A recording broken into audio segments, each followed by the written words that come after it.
Auto racing is big and growing bigger all over America. But in the land of grits and black-eyed peas, hey, it's #1 going away. Most of our encounters with the late model stocks are on the big super speedways. But some of the greatest action is staged on the smaller tracks. And such was the case at Martinsville, Virginia. This half-mile plant is the epitome, really, of efficiency and beautifully maintained. They call it the fans' track. And that's only half right. It's a favorite of the drivers, too. And they were all here and ready. The greatest names in racing for the annual Virginia 500. Pre-race activities are pretty much the same at any track, whether it's a big high-banked speedway at Daytona or a smaller half-mile oval like this one at Martinsville. The air hangs so heavy with tension and excitement you feel like you can cut it with a knife. Not just with the drivers and mechanics, but the spectators as well. Richard Peddie remains the man to beat. He's been in the Martinsville Victory Circle 9 times and looking for number 10. But he'll have to contend with a Mercury number 21, prepared and maintained by the famous Wood brothers and driven by Donnie Allison. The boy from Hueytown, Alabama, was the fastest qualifier and starts on the pole.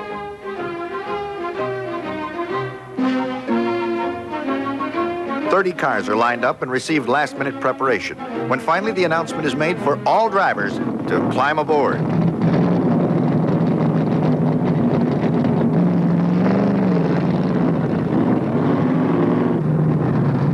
Donnie Allison leads the field around in the parade lap.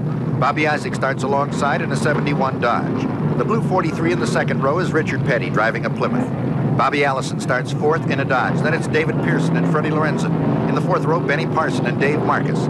30 cars on a half-mile track make for wild traffic, especially when each driver is out for the checkered flag.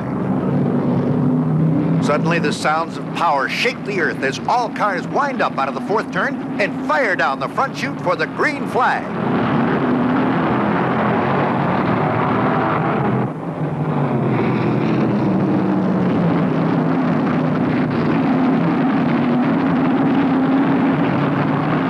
Down the back chute, Donnie Allison explodes off the pole to take the lead.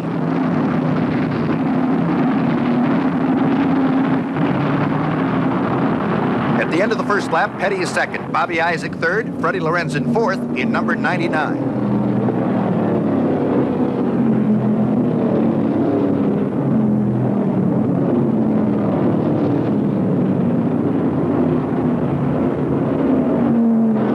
David Pearson is running 5th, Marcus 6th, and Benny Parson, the ex-Detroit cab driver, in 7th.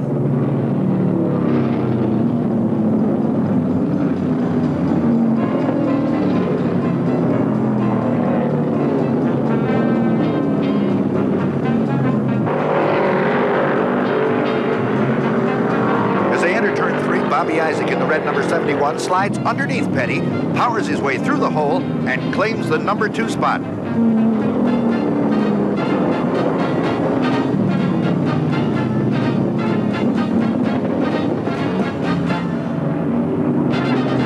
Now Freddie Lorenzen closes the gap on Richard, and he might try him for that 3rd position. Donnie Allison is running wild in that 21 Mercury. He's already started to lap some of the slower cars. In the corner, Lorenzen powers that STP special on the inside of Peddie and takes the 3rd spot.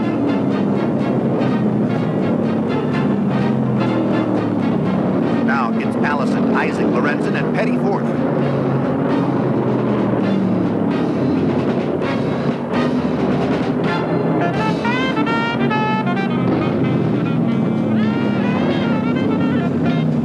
Isaac fires down the straights like a dragster, but he has trouble handling in the turns. Meanwhile, Allison's Mercury is handling beautifully, and he passes traffic high or low.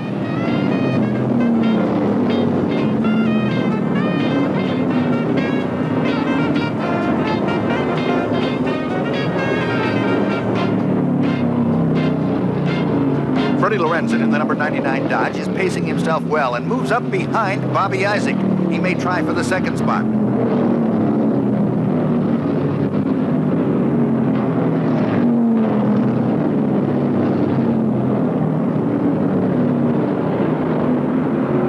Out of turn 2, Freddie has a wheel on the inside of Isaac, out-punches him down the back chute, and they enter the third turn. Freddie Lorenzen is second.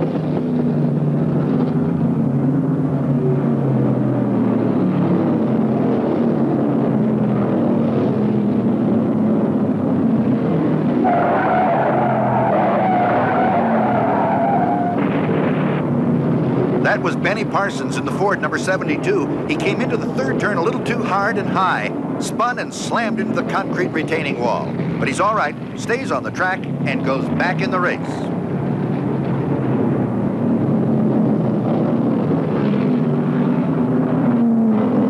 On the 45th lap, Richard Peddie starts to pick up his pace, passes Isaacs, and takes over third, behind Lorenzen and Allison.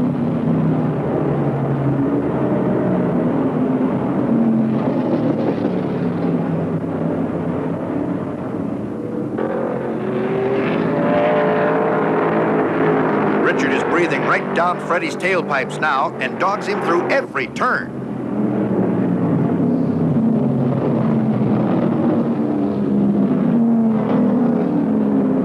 In the fourth pocket, Peddie brings that electric blue Plymouth up on the inside of Lorenzen's Dodge, and the Chrysler battle is on.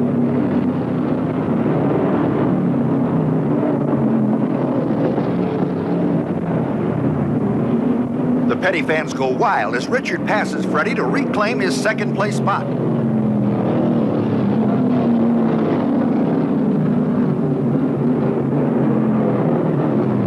Bobby Isaac in number 71 pitted with brake problems.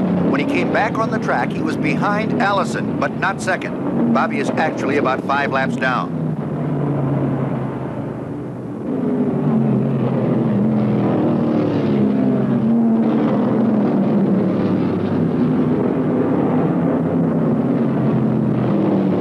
At the end of 80 laps, Donnie Allison is the leader in the Mercury number 21. Richard Peddie is second in the Plymouth number 43. 99, Lorenzen is third. David Pearson in 17 is fourth. And Bobby Isaacs, fifth.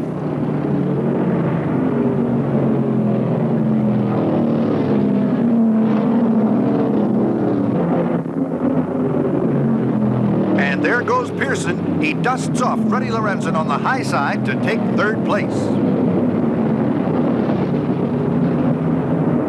Tire wear is now becoming a problem. Without a caution flag so far, these boys have been running hard since the green, and they'll have to start pitting. Donnie Allison is the first to dive into the pits, and the Wood brothers go to work.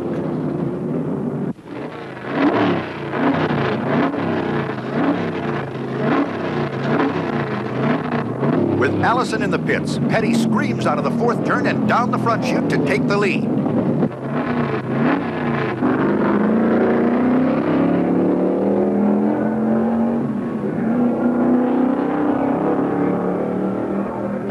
Now Lorenzen is in for right side rubber and fuel.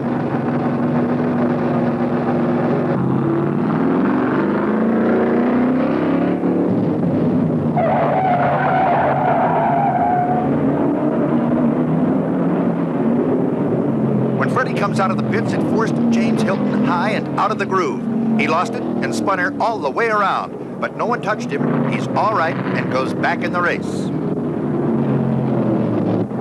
There goes Peddie. Richard is forced to relinquish his lead for tires and fuel. And here comes Donnie Allison out of the fourth turn and past the pits to regain his lead.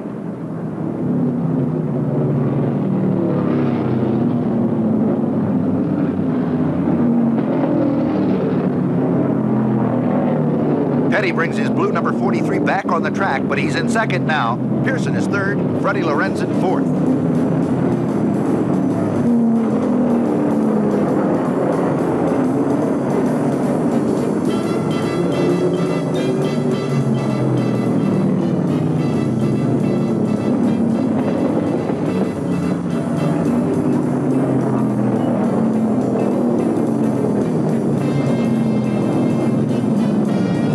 Look out, there goes another one.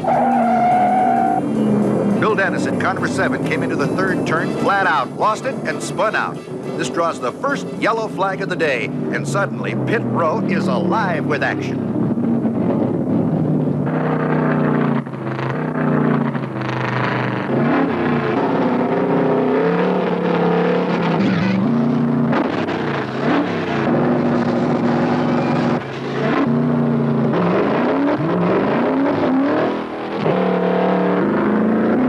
track. Number 21, Allison, is the leader. Peddie second, Pearson third, Lorenzen fourth, Parsons fifth.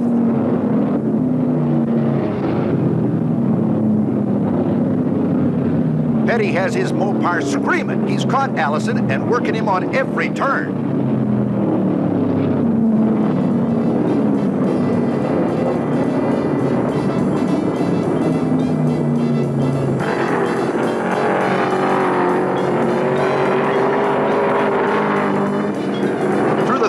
Richard finds a hole underneath Allison, but he has to back off for a slower car, and Donnie keeps his lead.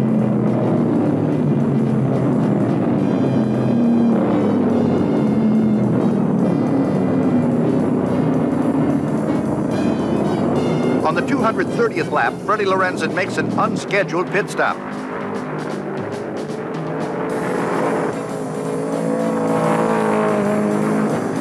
Freddie lost his oil pressure and the engine was overheating. Rather than taking a chance on blowing and causing an accident, they pushed the car behind the wall and out of the race.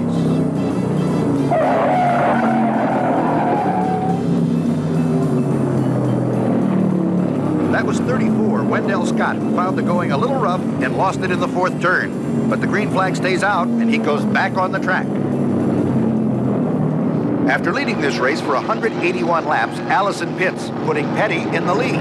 But the Wood brothers do a sensational job, and 18 seconds later, Donnie goes back on the track.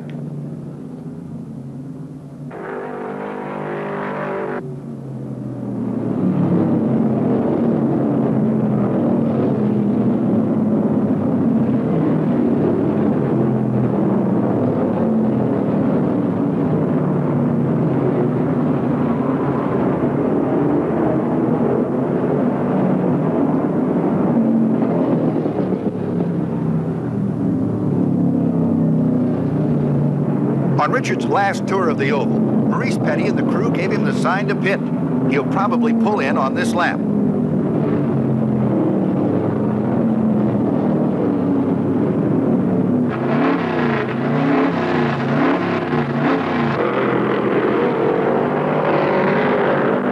Seconds later, the number 43 has right side rubber and a full tank of fuel. 17, David Pearson is the new leader. Allison is second, Peddie third, Isaac in the fourth hole.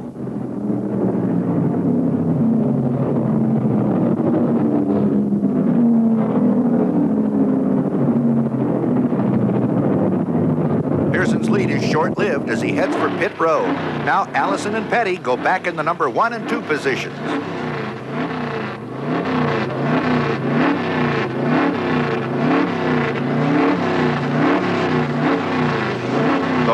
Crew have Davey back in the race in 22 seconds. He goes back out, running third.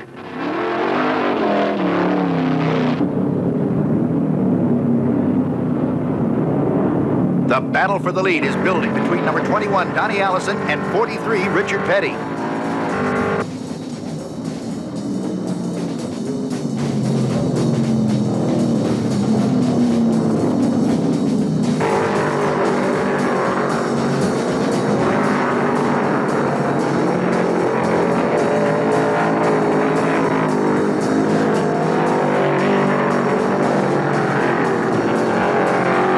After lap, they run side by side, neither car giving any quarter. Slower cars are moving down lower on the track to give them room.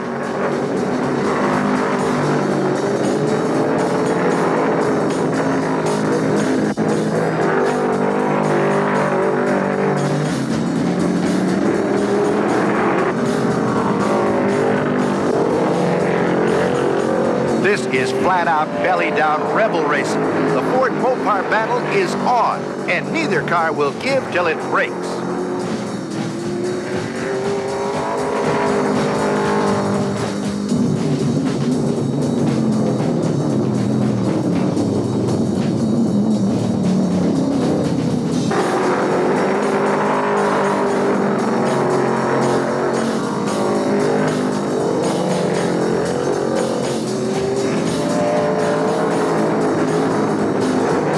Allison blew.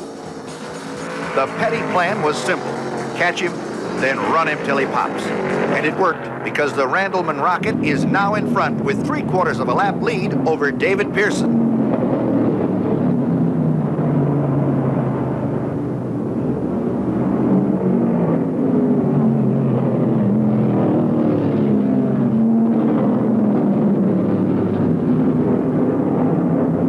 With only 4 laps to go, Peddie's tank is empty, and he dives in for fuel only. Meanwhile, Pearson pours it on, trying to take over the lead while Richard is in the pits. 3 gallons and 10 seconds later, Peddie pulls back on the track 5 feet ahead of Pearson.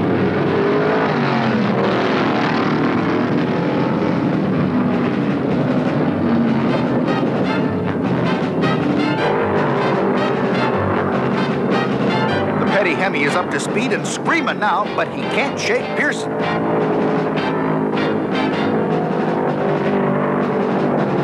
There's the white flag with only 1 more lap to go. There's only one question in Martinsville. Can David do it? In the 3rd turn, Davey is wound out right on Peddie's bumper. He may do it. But he can't quite make it as the Peddie Plymouth rips under the checkered flag, 1 second ahead of David Pearson. It was a hard, close race for 500 laps, but there could only be one winner. When asked if he was tired, Richard said, "Would have been more tired if I'd have come in second."